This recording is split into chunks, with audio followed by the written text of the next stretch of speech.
Let's return to This Week in America. Here's your host, Rick Bratton.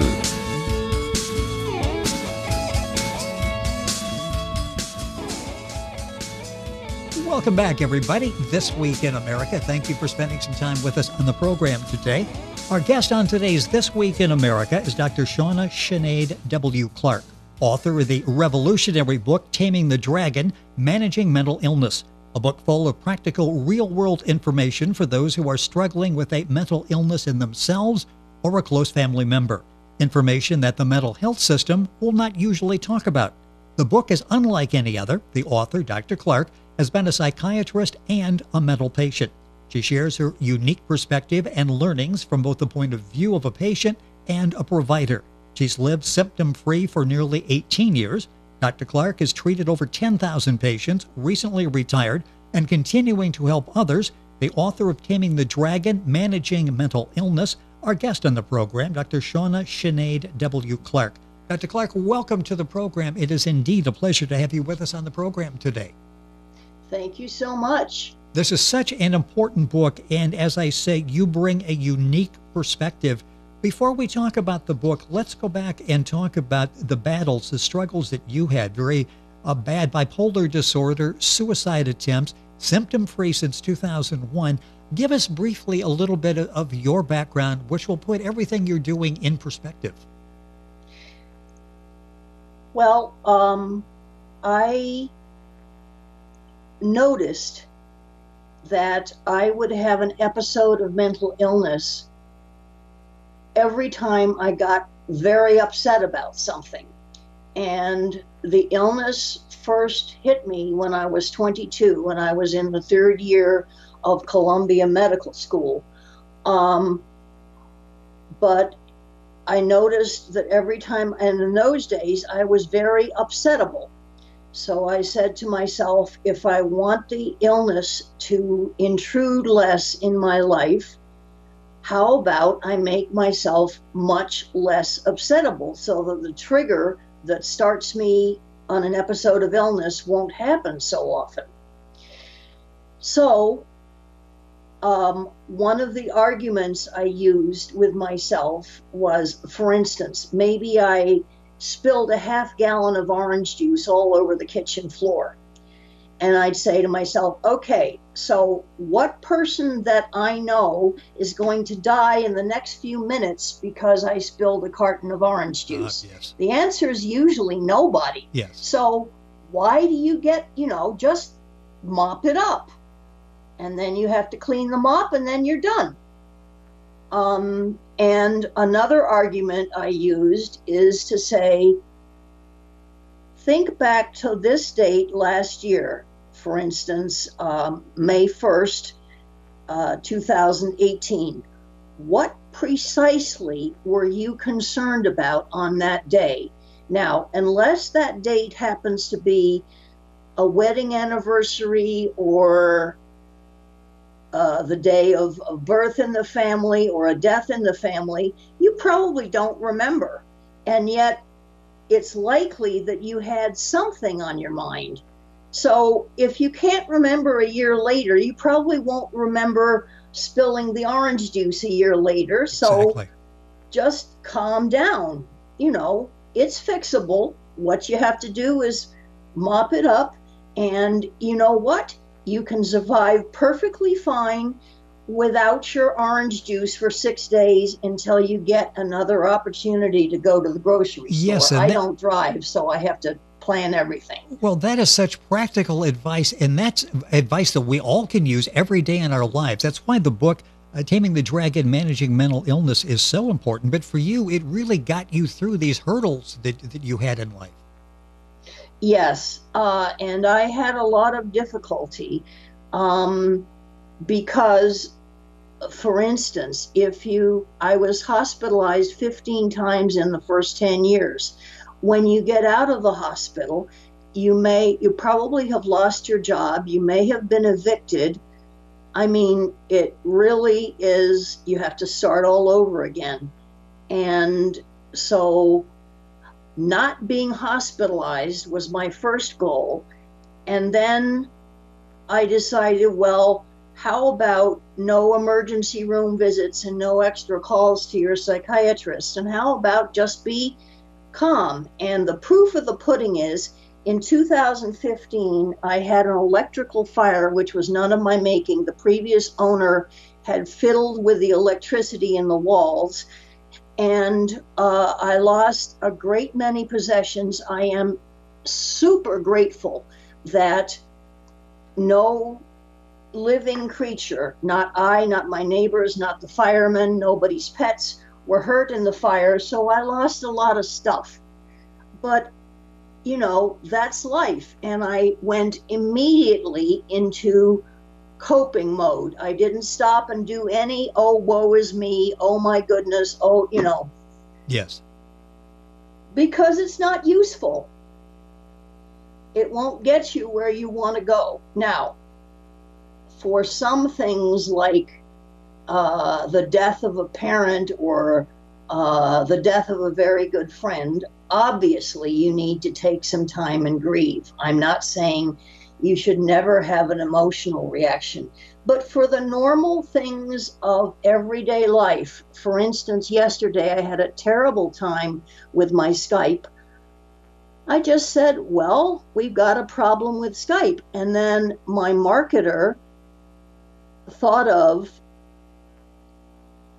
opening up a new Skype account for me, which wouldn't get Microsoft to say it's been blocked and it's stuck and yes. you know. So that good is for him that he thought of that. Yes, and that's the attitude you have to have working with technology, or you can spend the entire day just sort of mad at the world, and it works. That was sort of a workaround that you came up with, and that the interview that we're doing today is available on our YouTube channel at thisweekinamerica.us. Our guest on the program is Dr. Shana Sinead W. Clark, talking about the book Taming the Dragon, Managing Mental Illness. And the book is so important and goes into depth of all of the struggles that you had, symptom-free since 2001, a real episode a couple of years ago where I'm sure it was very difficult, and you were able to get through that and flourish after that point. Something that's interesting, and I know that you've talked about this, is someone once said to you, get out of your head that you might do something meaningful in your life because you are mentally ill. Talk about that, why it was said, and your reaction to that. Why it was said was that I talked to the doctor about eventually getting back to medical school. Remember, I was in Columbia when yes. I had a break. And he just said, you know, that's not real, it's impossible, and so on. And he said this, get out of your head. Now, I will immediately say, I had a patient once who was walking along the street, and in front of her was a young woman with a baby in a pram, and mom hit a big, nasty pothole, which she wasn't expecting, and the baby was bounced out of the pram and landed in the street. Well, my patient ran out into the street instantly and picked up the baby. And then the red light that was a block away from us changed, and all that traffic came buzzing along by. She saved the baby's life. I think that's very meaningful. And this was a very much mentally ill person who was able to do something. I can't imagine anything much more meaningful than saving a human life, which she was able to do it in that circumstance. With us on the program, I want to give you all the information where the book is available because it is so powerful. Taming the Dragon, Managing Mental Illness. Our guest on the program is the author, Dr. Shana Sinead W. Clark. The book is available wherever you'll find books, and her website is drshana, SHANA.net. So you can link onto our website and get all the information on the book. The book, as I mentioned in the beginning, is designed for people who are mentally ill themselves, a close family member. It really gives them health information, a lot of it from a perspective we're not used to seeing. One area you have, and this is so important, is how to save money. That's a very important chapter in the book. Talk about that, the importance, and how we can, because you look at treatment, And this can be very expensive. Well, what I was mainly targeting is that most insurances, I'm saying most because there may be one that it does not, but I have never encountered it, are affiliated with what are called 90-day supply houses. And these 90-day supply houses will send you 90-day supply. It doesn't matter how many pills you take a day. I mean, I have one that I take 7 pills a day, so times 90, that's 630. And they charge one copay for the full 90 days. Rather than if you go to your corner pharmacy, you have a copay for 30 days, another copay for 60 days, 3 copays. Now, there's another thing, which is one of my medications was moved from tier 2, which is less desirable from the pharmacy's point of view and more expensive than tier 1, but still possible, to tier 3, which is just out of sight price. But it's to take 300 milligrams every night. Now, if instead of having one 300 milligram pill, I take 3 100 milligram pills, the 100 milligrams has not been moved to another tier. So it comes out much cheaper. I just have a little more swallowing to do. And to save that money, it's well worth that. That's the practical advice that you will find in the book, Taming the Dragon, Managing Mental Illness. Something else that you have in there is so important is how to have a talk with a provider. And having a talk is one thing, but being able to make sure they are listen and understand you, and that you feel equal, that you can express yourself in talking to a provider once you get over that intimidation factor. Talk about that and how we need to go about that to make sure that we are heard when we have their attention. One of the things which I noticed fairly early on, even when I was still in medical school, is that let's say the doctor gives a patient a medication which 70% of the people who start on this medication, at least in the beginning, feel sleepy. She comes back to see the doctor on the first visit after she got the prescription, and she says, "This medication makes me feel very sleepy." Now, I always unpack a side effect. In other words, how sleepy? Have you ever actually fallen asleep in a socially inconvenient situation? But many doctors don't. And the doctor who hears 70% of his patients come back and say, I'm sleepy, most of them mean they drive home from work and they yawn 3 or 4 times before dinner. Now, let's say this particular patient, by sleepy, she means she fell asleep at the wheel driving home yesterday. And she can't understand why the doctor doesn't take that seriously. And the thing is, the doctor's experience is that almost everybody complains of being a little sleepy, but it's not serious. So what I would recommend is to tell the absolute truth. If the story is, "Doctor, I fell asleep at the wheel yesterday and I managed to pull over and take a nap and then go home," you have to say, "I fell asleep at the wheel. I cannot continue to take this." And that situation, any doctor will change the medication. But if you just say, "I'm sleepy," and you don't convey that you're one of the few for which this is a serious problem, he probably won't react much. So it's really important how you present what you're saying, that you really describe the seriousness of the side effect. And if something made you so dizzy that you fell down the stairs, for God's sake, say so. Yes. You know, whatever. Now, if it's a small thing and you have a couple of yawns before dinner, or you just feel a little lightheaded, well, you know, since that doesn't really need a change, maybe you could use the time for something else that you do need to talk about. In other words, I would recommend that a person think about what they're going to say and think about what's important.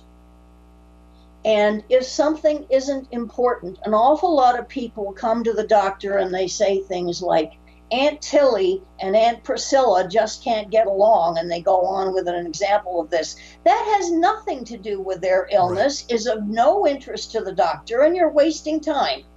So I would recommend rehearsing what you're going to say. And if I can get to it, I'm just finishing up my autobiography in case somebody gets curious. But my fourth book that I'm planning is How to Talk to Your Provider, because Boy, that's really in a needed. Variety of situations. That is really needed, and I hope we have an opportunity to talk about that when you've written that, because that is so often people will leave an appointment with their provider and think of things they should have said or should have said differently, and you're talking about rehearsing and preparing before you go in. All of this great information is in Dr. Clark's book, Taming the Dragon, Managing Mental Illness. Our guest on the program, the author, is Dr. Shana Sinead W. Clark. The book is available, and order your copy now. This is a book that will be very valuable for the family. You'll find it at Amazon, Barnes & Noble, other online bookstores. You can link on directly by going to our website, thisweekinamerica.us. And Dr. Shana's website is drshana.net. That's S-H-A-N-A, drshana.net. Time going by so quickly in the program, so much more to talk about. Something that's in the book that's really important, I would think, would be for other family members. They're always concerned about, how do I handle this situation? How do I talk to a family member who is suffering from mental illness? You address that in the book. Talk about how we go about, as family members, being there and supportive.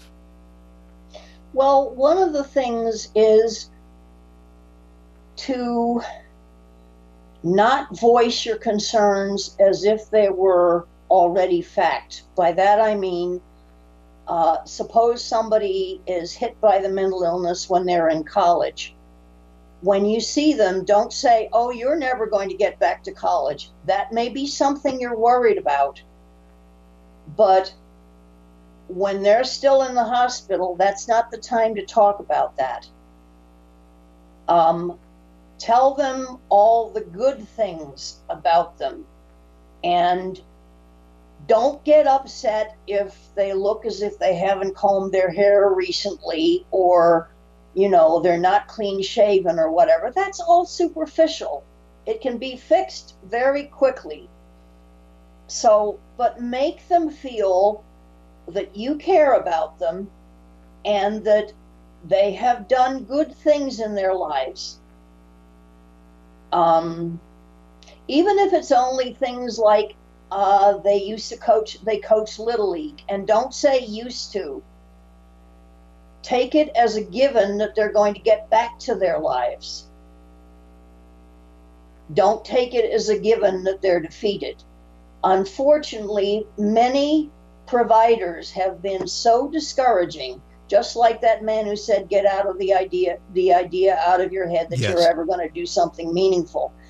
They have been so discouraging that the very idea that somebody has a mental illness from their family's point of view may mean they're done for.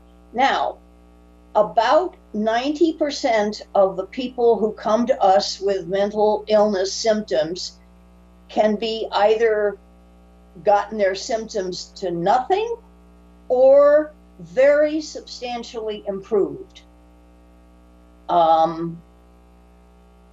We do about as well as surgeons do. And that's been studied and it's been proven. Yes. It's no longer a hit or miss and we don't know what we're doing and my goodness. But mostly be optimistic. Don't say when you get back to school because we don't know when that's going to be, but say, you know, maybe next year we could go have a picnic on your birthday. Or I brought you the whodunits that you like so much to read. Yes. Even if the person is not quite yet up to reading, that's a recognition that they were a reader and this is something they enjoy, and it may be something they make as a personal goal. Just some of the information, and the book is many, many chapters of information that really is life-altering for people. The book is Taming the Dragon, Managing Mental Illness. The author is Dr. Shana W. Clark. Her website is drshana.net. The book's available, and you need to check it out at Amazon, Barnes & Noble, other online bookstores. Her other book is My Money is on the Turtle, and working, as we found out on the program today, other books as well. So hopefully we'll have Dr. Clark back on the program to talk about that. You can link on directly by going to our website, thisweekinamerica.us. A minute or so left at the end of the program here, Doctor. How satisfying has this been for you in writing the book, Taming the Dragon, talking about your situation, the unique perspective you're bringing, and giving some very practical information to people who are suffering and need it? This has to be very rewarding for you. Well, I really am hoping that I can get the book into the hands of the people that need it. That's why I took a big bite out of my royalty in order to be able to keep the price very low, because I want people with mental illness to be able to afford it. I would like to mention My Money's on the Turtle is a book about trying to convince people that they'd be better off to give up their old grudges and resentments and envies and jealousies and all that stuff. And because as they get older, if they keep thinking about the same old incident which made them unhappy, the brain thinks that's what you want to think about. And when you wake up in the morning, it will present this old nasty story to you.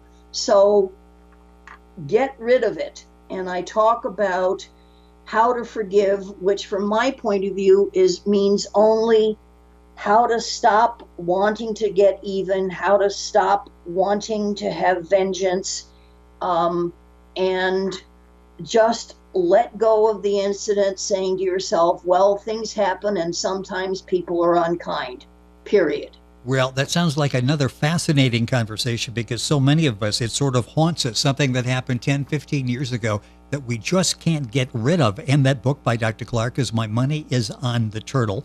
The book we're talking about, Taming the Dragon, Managing Mental Illness, Dr. Shana W. Clark, our guest on the program.